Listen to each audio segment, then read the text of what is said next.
Olá a todos, bem-vindos de volta à aula 8, onde nós estamos falando sobre sistemas fotovoltaicos. Bom, nessa segunda parte eu vou ensinar vocês a fazer o dimensionamento básico de um sistema fotovoltaico. Bom, então tem uma equação aqui, né? Essa equação então vai servir para fazer o primeiro dimensionamento, tá? Para a potência de um gerador fotovoltaico que você vai instalar em casa, né? Então, quais são as informações necessárias? Ó, aqui, PFV é a potência fotovoltaica que o seu gerador vai ter. Se é 3 kW pico, 5 kW pico, 15, 20, ou seja, né, qual é a potência final que você precisa. Isso vai depender da energia que você consome, né? Então, ou seja, você vai geralmente extrair essa informação de uma conta de energia elétrica. Então, a energia a ser consumida diariamente pela carga, então, a gente vai colocar em quilowatt-hora por dia. Depois, multiplicado pela irradiância de referência, esse GSTC, né? 1 kW por metro quadrado. H total, né? Aqui é a irradiação diária no plano dos módulos, ou seja, aí é energia por metro quadrado que chega por dia, né? E embaixo TD é a taxa de desempenho. Ah, Daniel, eu posso mudar aqui a frequência? Em vez de fazer a energia consumida por dia, pode ser por mês? Claro que pode, desde que você corrija aqui por mês também, né? Enfim, as unidades aqui, basta vocês fazerem uma análise, né, dimensional, que vocês vão ver que quilowatt-hora por dia cancela aqui, o metro quadrado cancela aqui, TD é uma taxa, é uma porcentagem, né, então um valor adimensional, e sobra só a potência, né? Muito bem, então vamos falar especificamente sobre cada termo, né, de onde você vai retirar cada termo. Então, é a energia consumida diariamente pela carga. Você vai estimar do seu consumo normal, do dia a dia, né? Então, é necessário ter em mãos o consumo diário do usuário ou do seu cliente, né? Pode ser obtido com a conta de energia elétrica, né? Então, aqui está um exemplo, né? Aqui, 2014, uma conta de luz. Você pode tanto fazer pela média, como você pode escolher, por exemplo, fornecer energia para o mês de maior consumo, ou fornecer energia para o mês de menor consumo, né? Então, isso vai depender aqui maior, né, em março e o menor em outubro. Então, isso vai depender um pouco da sua ideia de sistema. Bom, cabe lembrar aqui duas informações importantes, tá? Primeira, por conta de legislação, né, você nunca zera a sua energia elétrica de casa, o pagamento da conta de energia elétrica. Por quê? Porque no Brasil existe a taxa de disponibilidade, que é aquela tarifa mínima que você vai pagar, mesmo que você não consuma exatamente nada. Tá? Então, para um consumidor que é monofásico, a instalação é monofásica, você vai pagar inevitavelmente 30 kWh. No bifásico 50 e no trifásico 100 kWh. Então, isso é uma coisa a se considerar quando você quer pensar no seu sistema. Bom, se eu vou instalar um sistema que me gera por mês 100 kWh, porque eu quero abastecer o mês de menor consumo, não faz sentido no Brasil. Tá? Então, essa é uma informação importante. Qual é a segunda, que eu falei que eram duas, né? A segunda é que no Brasil você não consegue ganhar dinheiro com energia fotovoltaica. O que acontece é que você, no máximo, gera créditos. Então, qual é a ideia aqui? A ideia é você montar um sistema, né, que ele não necessariamente chegue ao máximo da geração, ou seja, você não precisa montar um sistema de 250, né? Você pode montar um sistema, por exemplo, aqui, ó, só um valor rápido aqui de cara, só olhando para esses números aqui, ó, monta um sistema de 150 kWh. O que vai acontecer, ó? Nesses meses aqui, ó, junho, julho, agosto, setembro, outubro e dezembro, você vai estar ganhando créditos. E esses créditos vão poder ser usados para abastecer os meses que for passarem, né, em que você consumir mais do que geral. Novembro, novembro, fevereiro, março, abril, maio, você vai estar usando crédito. Então, uma forma inteligente de montar um sistema no Brasil é olhar mais ou menos ali e fazer uma média realmente, né? a média do maior consumo e do menor, porque você vai parar no meio, de forma que nos meses de menor consumo seu, você vai estar gerando crédito. E nos meses de maior consumo, você vai estar consumindo créditos. Então, essa é uma boa forma de montar um sistema fotovoltaico no Brasil. Então, voltando aqui, o E, aquela letra E, que está no numerador, é obtido da conta de energia elétrica. Esse H total é irradiação total, lembrando que radiação é energia, irradiância é potência, né? Então, irradiação diária no plano dos módulos vai te dar aqui a quantidade de energia por metro quadrado por dia. Ela vai ser obtida, bom, vamos supor que você tenha um piranômetro. Claro que isso é muito caro, um consumidor residencial não vai ter isso. Ou você gosta de brincar com Arduino e montou um sisteminha ali para calcular a energia, a irradiação. Lindo! Você vai saber exatamente, perfeitamente, o valor da irradiação total diária no local da instalação. Melhor do que isso não tem como. Mas, se você não tiver acesso a esse recurso, você vai usar um banco de dados, né? Como o Radiasol, que eu ensinei vocês a usar, né? Tem lá no vídeo de discussão da aula 3, eu abri o Radiasol no finalzinho da aula e mostrei como usar o Radiasol, tá? Mas ele é muito intuitivo, muito fácil de usar e você consegue ver dados praticamente do Brasil inteiro nele, né? Então, no próprio Radiasol, você consegue extrair ó, a informação, ó, quilowatt-hora por metro quadrado, nos diferentes meses, e se você clica aqui numa dessas abas, você tira por dia, tá? Claro que o ideal, o mais inteligente não é fazer isso. O mais inteligente é pegar aqui a média de um mês de vários anos e dividir por 30, né? Que aí você tem uma média ao longo dos últimos anos e não pega só de um ano específico. E aqui também você pode pegar do Atlas Solarimétrico, lembrando que tem esses dados do Atlas Solarimétrico lá na minha página, mas também tem na página do INPE, que é a página oficial, mas se você quiser baixar direto da minha página, tem a planilha Excel lá, com dados do Brasil todo, latitude, longitude e radiação no plano inclinado e no plano horizontal. Bom, então já vimos dois fatores, o E e o H total, né, que faz a primeira fração. A segunda fração é GSTC e TD. GSTC eu não vou falar aqui, porque, enfim, é o valor da irradiância padrão. Ah, professor, posso usar o valor de irradiância na minha localidade? Não. Por que não? Porque os módulos são caracterizados em STC. Então, como você vai estar relacionando diretamente com os módulos, geralmente se usa o valor padrão de 1000 watts por metro quadrado. Tá? Taxa de desempenho. Taxa de desempenho finaliza a segunda fração. Né? Então, você pode pensar aquela conta como E sobre H total, GSTC sobre TD.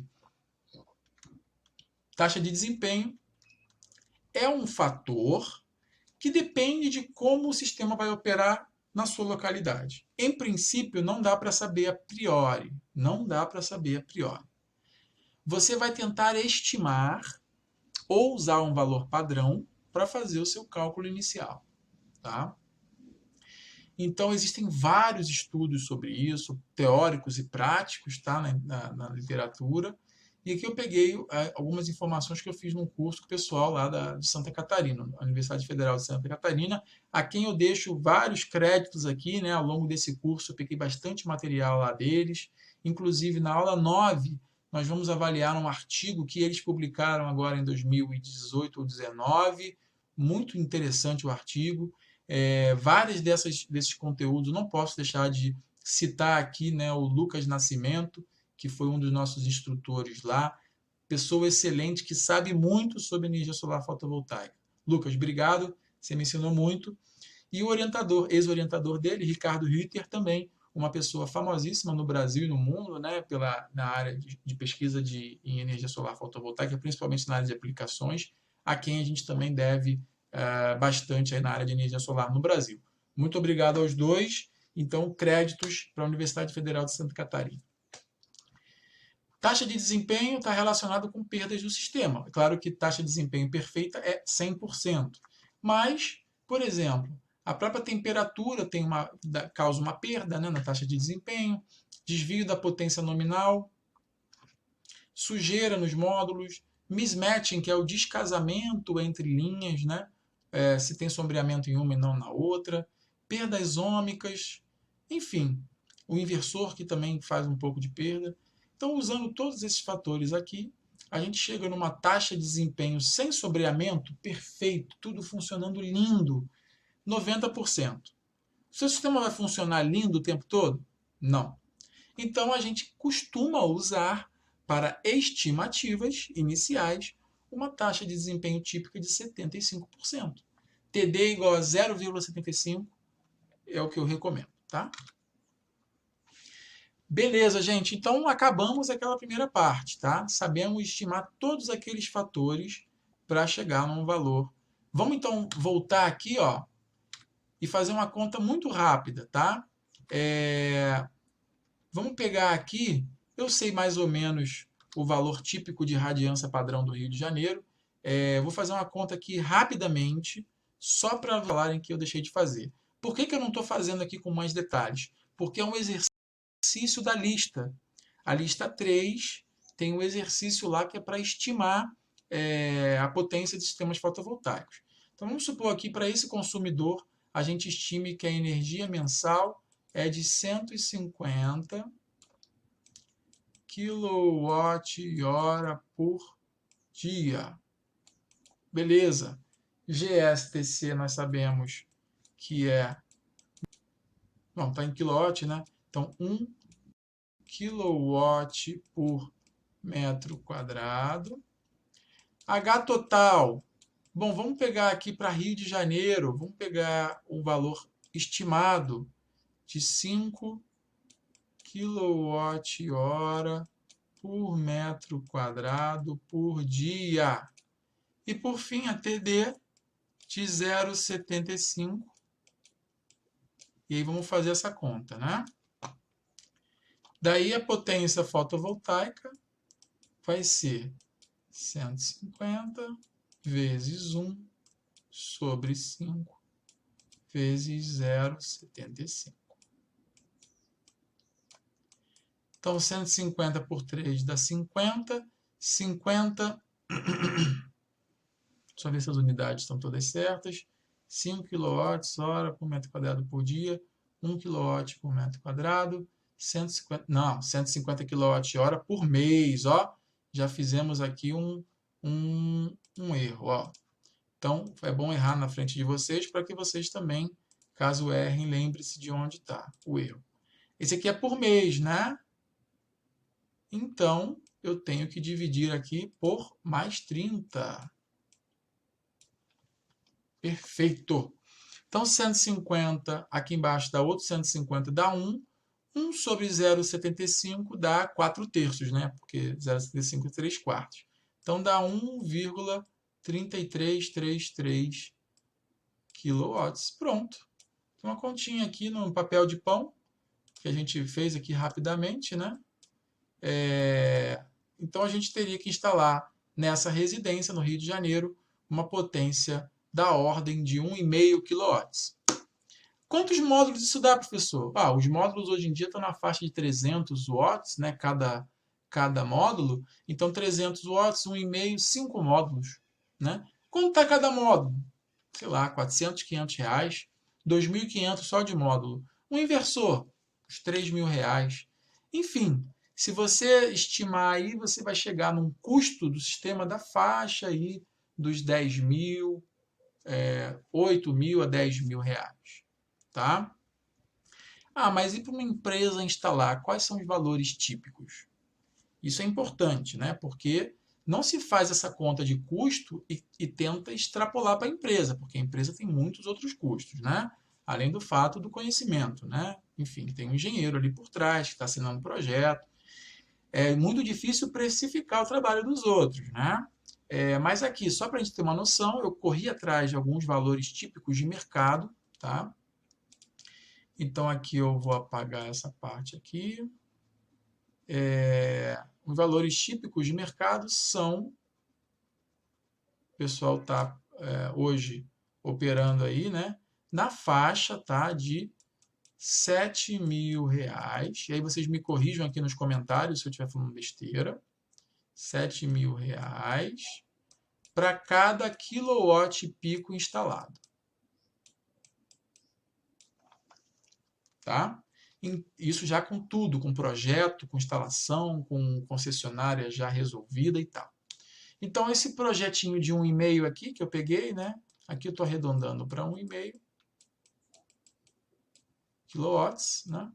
Projetinho de 1,5 custaria aí 10.500. Ok? Beleza, gente. Então, ensinei vocês a fazer uma continha de papel de pão aqui rapidamente para ter uma noção do valor a ser pago, o valor a se instalar em casa. Legal. Então vamos rapidamente falar de outros dimensionamento de outros componentes. Por enquanto só falamos do dimensionamento do gerador. Mas o dimensionamento do inversor é muito importante, tá? O inversor ele tem aqui os dados técnicos, né? Em que você consegue visualizar a tensão de entrada máxima DC, a tensão de arranque 200 volts, especificamente esse aqui, né, da ABB Uno 2,5. Então, geralmente aqui o nome do modelo já indica a potência que ele funciona. Aqui é um ABB Uno de 2 a 2,5 kW. Tá? Então, ele, por exemplo, não serviria lá para o nosso sistema que a gente acabou de cotar. Né? Então, a entrada aqui, né, aí tem dois modelos, o Uno 2 e o Uno 2,5. Enfim, essas informações eu vou frisar aqui algumas delas, tá? A tensão máxima, tá? De operação, não essa, é essa aqui, ó. Você não pode furar essa janela para baixo ou para cima, tá? Então aqui ele diz que esse inversor só pode funcionar entre 470 e 520 volts. Se é esse campo aqui, né? Não é esse campo aqui não, gente, desculpa. Aqui ele está falando para o MPPT funcionar bem, qual é a faixa de tensões que o gerador tem que estar entregando. Mas, vamos ver aqui, ó.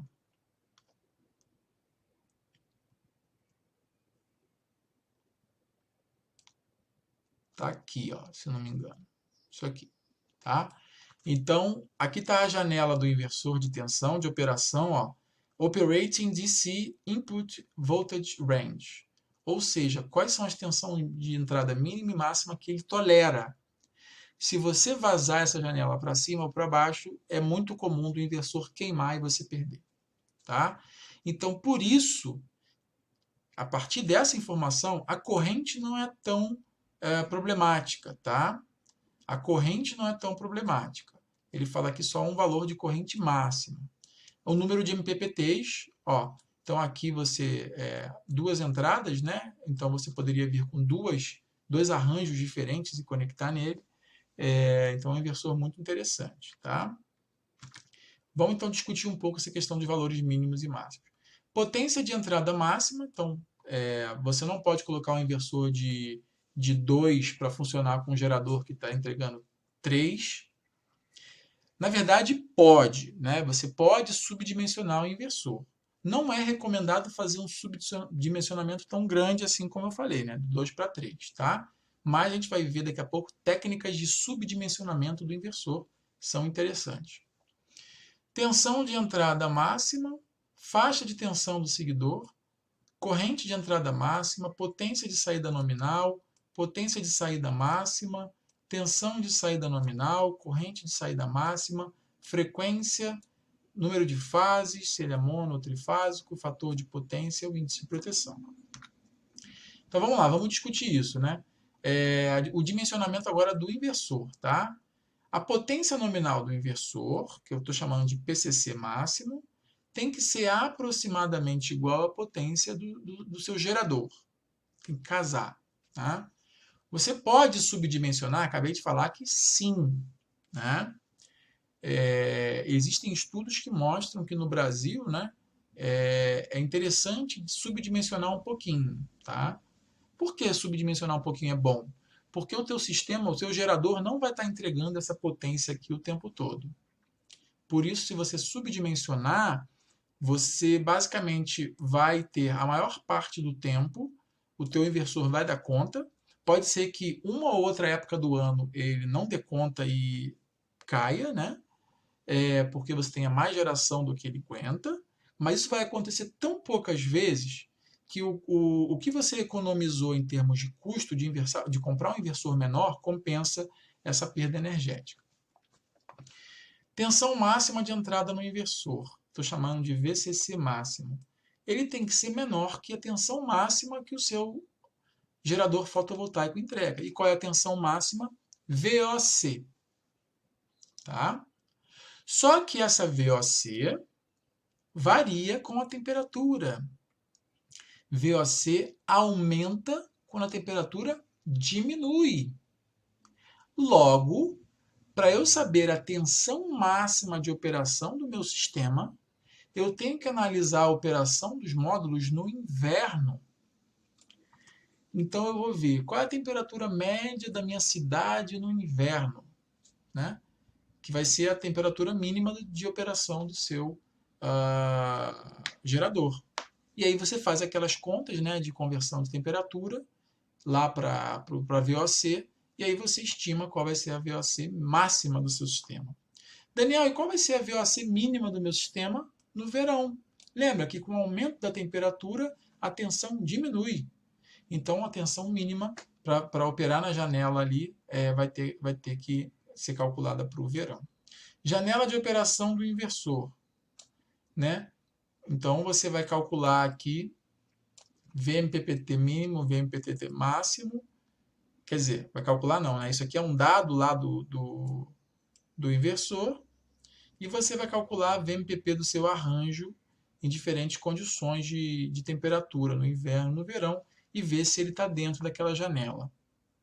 E a corrente máxima do inversor, né, que é essa aqui, não pode ser ultrapassada, né? E aí você calcula a corrente de MPP do seu arranjo, levando em conta que com o aumento da temperatura, a corrente aumenta. E com a redução da temperatura, a corrente diminui. Tá? Bom, então, esse é um bom gráfico aqui, né? Aqui a curva I de V, né? As curvas IV do seu gerador fotovoltaico em diferentes temperaturas, ó. Né? Então, quando a temperatura diminui, a VOC aumenta, lembra? Quando a temperatura aumenta, a VOC diminui. Então, você tem que trabalhar com a IV do seu gerador na janela, ó, a janela do inversor aqui, ó.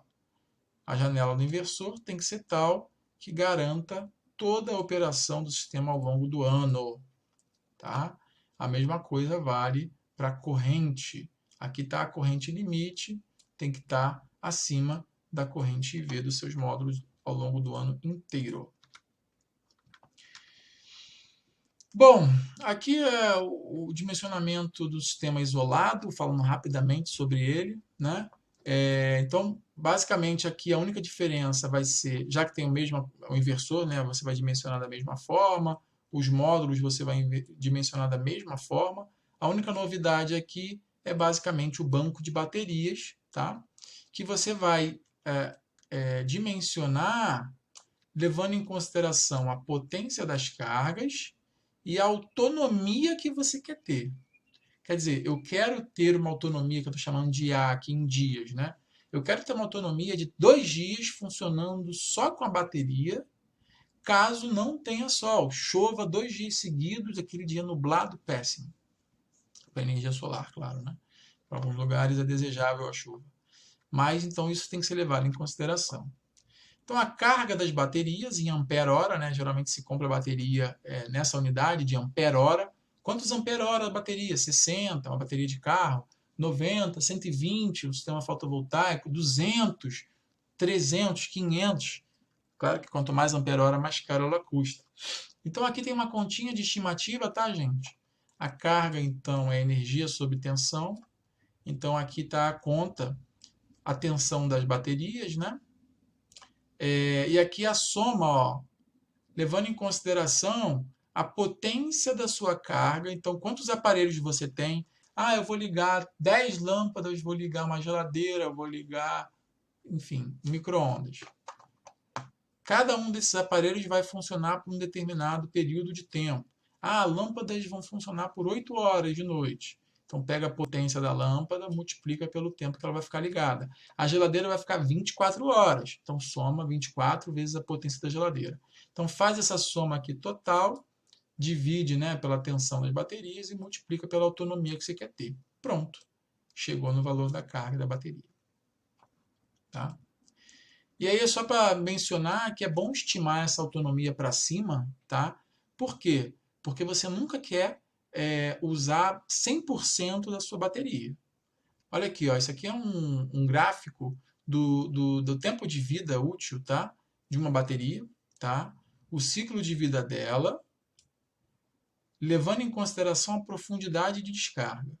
Se você faz descargas rasas, ó, 20% de descarga, a bateria dura 1.500 ciclos. Se você faz 40% de descarga, a sua bateria não dura nem 700 ciclos. Tá? Então, joga essa autonomia para cima. Vai ficar mais caro? Vai. Mas você não vai ter que repor bateria tão frequentemente. Bom, é uma conta de custo-benefício que cada um tem que fazer. Tá? Mas aí joga a autonomia de forma que você não use toda a energia da sua bateria nos períodos que esteja sem iluminação. Para finalizar aqui, eu vou mencionar alguns softwares. Eu não estou ganhando dinheiro de nenhum deles, tá? Estou pegando aqui o que tem disponível. Os softwares são muito importantes se você quiser fazer um projeto mais detalhado, né? Fotovoltaico, porque, enfim, aqui a gente fez uma estimativa grosseira, né? Se você quer levar em conta, por exemplo, sombreamento, tem softwares incríveis onde você consegue fazer um desenho em CAD do seu sistema, colocar se tem prédio em volta. Ele calcula ao longo do dia quantas horas de sombreamento você tem ou deixa de ter no inverno, no verão. Muito legal, tá? Então, os softwares são muito profissionais. Você consegue mudar a inclinação dos seus módulos, estrutura de fixação, qual a velocidade do vento que passa ali, enfim, muito muito completo, tá? Então, eu indico, né, para quem vai trabalhar com softwares para trabalhar com sistema fotovoltaico de forma mais profissional, que tem a assinatura de um software, né? E aqui tem alguns exemplos, tá? Alguns são gratuitos, alguns são pagos. Não estou aqui para fazer propaganda de nenhum. Então aqui PVSol, PVSys, PVCase, Solergo, Headscreen são alguns exemplos de software. Não vou falar aqui sobre nenhum deles porque eu não trabalho muito com sistemas, já aprendi alguns deles, também não vou mencionar, enfim. E é isso, gente. Na próxima aula, então, nós vamos falar sobre medidas que se pode fazer lá em sistemas fotovoltaicos para caracterizar algumas das suas figuras, ver se ele está funcionando bem e falar um pouco, não vou falar muito de comissionamento, mas na próxima aula vou mencionar algumas medidas que servem para fazer comissionamento. Bom, então espero vocês lá, gente. Um grande abraço. Tchau, tchau.